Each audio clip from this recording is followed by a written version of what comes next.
لە مێژووی ڕۆژهەڵاتی ناوەڕاست و کوردستاندا. سەدەی 18هەم سەردەمێکی زێڕینە کە تێیدا گەلێک زانە، فەیلسۆف و شاعیری گەورە هەڵکەوتوون.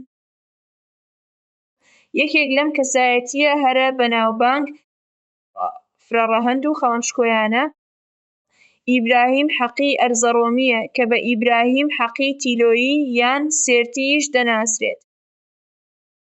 ئەو تەنیا زانایەکی ئایینی یان سۆفیەکی تەسەووف نەبوو، بەڵکو لە هەمان کاتدا ئەستێرەناس، بیرکاریزان، فیزیازانی، تەلارساز و لێکۆڵەری فەلسەفەش بوو. بەڵام بۆ ئەوەی تێبگەین کەسایەتیەک وەک ئیبراهیم حەقی چۆن گەیشتووەتە بەرزترین ئاستی زانست، دەبێت سەرەتا سەیری بارودۆخی پەروەردەی ئەو سەردەمە بکەین، واتە مەدرەسەکانی کوردستان، سیستەمی مەدرسەکانی کوردستان و ڕۆڵی کولتوریان مەدرسە کوردستانییەکان کە مێژووەکەیان دەگەڕێتەوە بۆ سەدەکانی دەیەم و یازدەهەم، وەک ئەو مەدرسەیەی کە بابە تاهیری هەمەدانی لە هەمەدان دایمەزراند و دواتر بە پشتگیری سوڵتان سەلاحەدینی ئەیوبی بەهێز بوو. بۆ چەندین سەدە وەک زانکۆی سەربەخۆی ناوچەکە کاریان کردووە. ئەم مەدرسانە لە دامەزراوەیەکی ئایینی زۆر زیاتر بوون. ئەوان ناوەندی ڕۆشنبیری، زانستی و پاراستنی ناسنامە بوون. زانستە عەقڵی و نەقڵیەکان پێکەوە. لەو مەدرسانەدا تەنیا کتێبە ئایینیەکان نەدەخوێندران. بەرنامەی پەروەردە دابەش دەبوو بۆ دوو بەش: زانستە نەقڵیەکان، ئەو زانستانەی لەسەر بنەما ئایینیەکان و سەرچاوە پیرۆزەکان وەک تەفسیر و فەرموودە بونیاد نراون، و زانستە عەقڵیەکان، ئەو زانستانەی پشت بە عەقڵ، ئەزموون و بینین دەبەستن وەک فیزیا، فەلسەفە و بیرکاری. زانایانی وەک ئیبراهیم حەقی هەردوو لایەنیان پێکەوە فێر دەبوو. پەناگەی زمانی کوردی، هەرچەندە کتێبەکانی خوێندن بە گشتی بە زمانی عەرەبی و فارسی بوون، بەڵام زمانی وانەوتنەوە، شیکردنەوە و وەرگێڕان بە تەواوی کوردی کورمانجی بوو. مامۆستاکان، سەیداکان وانەکانیان بە کوردی ڕوون-دەکردەوە. ئەمەش بووە هۆی ئەوەی زمانی کوردی لەبەرامبەر تواندنەوە ئاسیمیلاسیۆن بپارێزرێت و ببێتە خاوەن زاراوەسازییەکی زانستی بەهێز. ناوە گەورەکانی وەک مەلای جزیری، ئەحمەدی خانی و فەقێ تەیران هەموویان بەرهەمی ئەم سیستەمەی مەدرسە بوون. سەربەخۆیی و پشتگیری گەل. مەدرسە کوردیەکان لەلایەن میرنشینە کوردەکان و خەڵکی ناوچەکەوە دابین دەکران. ئەمەش ئازادییەکی گەورەی دەدا بە مامۆستا و فەقێ و قوتابیان تا بیرروبۆچوونەکانیان بە شێوەیەکی سەربەخۆ پەرە پێبدەن. ناوەندی زانستی تیلۆ و ژیانی ئیبراهیم حەقی ناحیەی تیلۆ لە پارێزگای سێرت لە سەدەی 18هەمدا یەکێک بوو لە ناوەندە هەرە گرنگەکانی ئەم سیستەمەی مەدرسە. تیلۆ تەنیا گوندێک یان ناحیەیەکی ئاسایی نەبوو، بەڵکو خاوەنی کۆمەڵگەیەکی زانستی گەورە بوو کە کتێبخانەی دەوڵەمەند، زانایانی ئەستێرەناسی و شێخانی سۆفیگەری تێدا بوو. ئیبراهیم حەقی لە ساڵی 1703دا لە ئەرزەڕۆم لەدایک بوو. دوای لەدەستدانی دایکی و چوونی باوکی بۆ تیلۆ، ئەویش لە تەمەنی 9 ساڵیدا کۆچ دەکات بۆ تیلۆ. لەوێ لەژێر سایەی شێخ و مامۆستا گەورەکەی، ئیسماعیل فەقیرولڵا، دەست بە خوێندن دەکات. لەم ژینگە دەوڵەمەندەی تیلۆدا پزیشکی، بیرکاری، فیزیا و ئەستێرەناسی بە وردی فێر بوو. دوای خوێندن چەند جارێک دەچێتە ئەستەنبوڵ و لە کتێبخانەکانی کۆشکدا لێکۆڵینەوە دەکات، بەڵام هەمیشە دەگەڕێتەوە بۆ زێدی ڕۆحی و زانستی خۆی، واتە تیلۆ. ماریفەتنامە ئینسایکلۆپیدیای سەدەی 18هەم بەرهەمی هەرە بە نرخی ئیبراهیم حەقی بێگومان ماریفەتنامەیە نامەی زانیاری و ناسین کە لە ساڵی 1756 دا تەواو کراوە.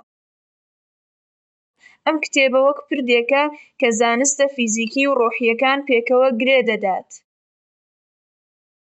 پێوانەی گەردوون و جوگرافیا لە کتێبەکەدا بە وردی باسی سیستەمی خۆرچەقی کردووە، شێوەی گەردوون و دەریاکانی کێشاوە،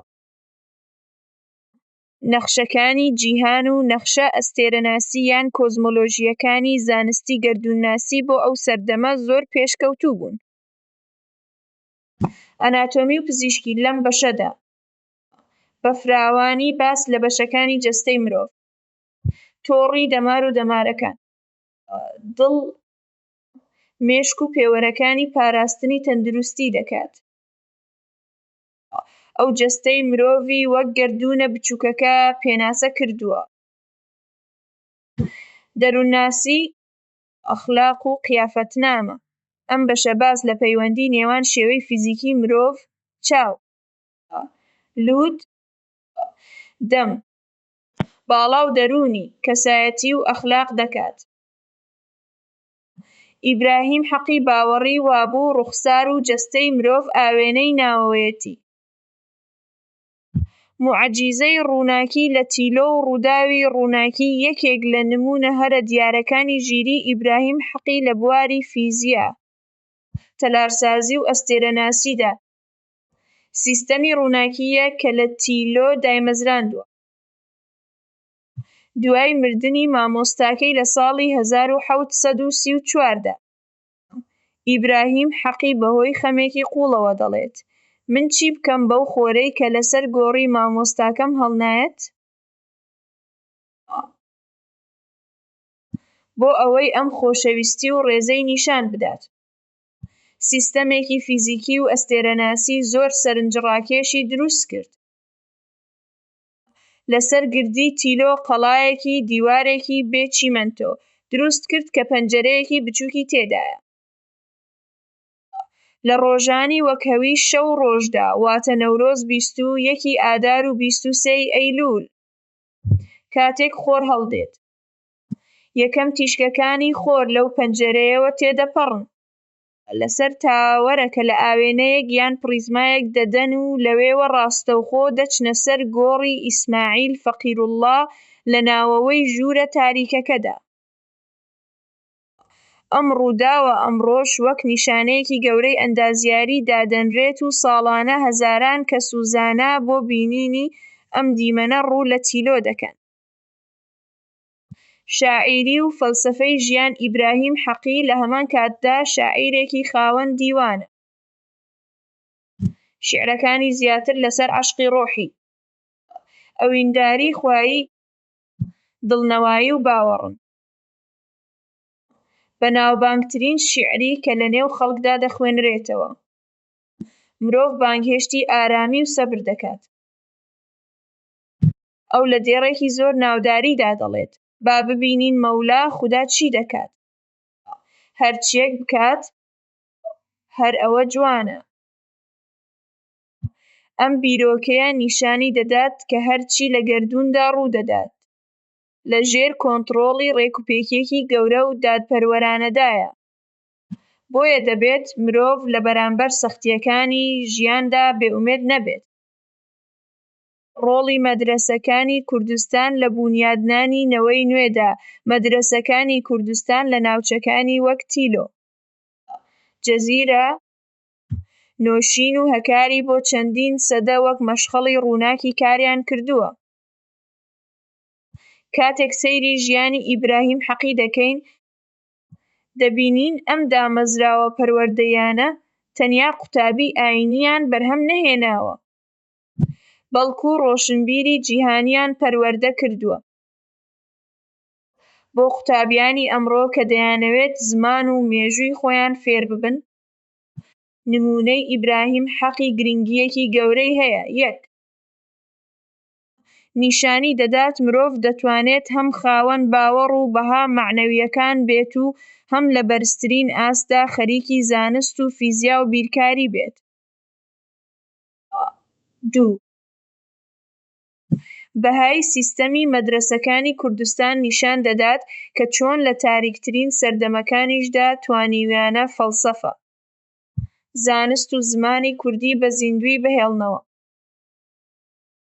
ئیبراهیم حەقی ئەرزەڕۆمی یان تیلۆیی هەرچەندە بەرهەمەکانی بە زمانەکانی ئەو سەردەما وەک عەرەبی و فارسی نووسی بێت، بەڵام کەسایەتیی ئەو بەرهەمی سیستەمی پەروەردەی کوردستانە.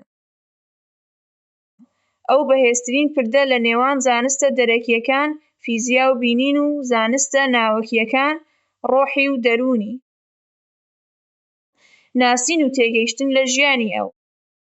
بۆ فێرخوازانی زمانی کوردی تەنیا فێربوونی وشەی نوێ نییە، بەڵکو خاوەندارێتیە لە میراتێکی مێژوویی زۆر دەوڵەمەند.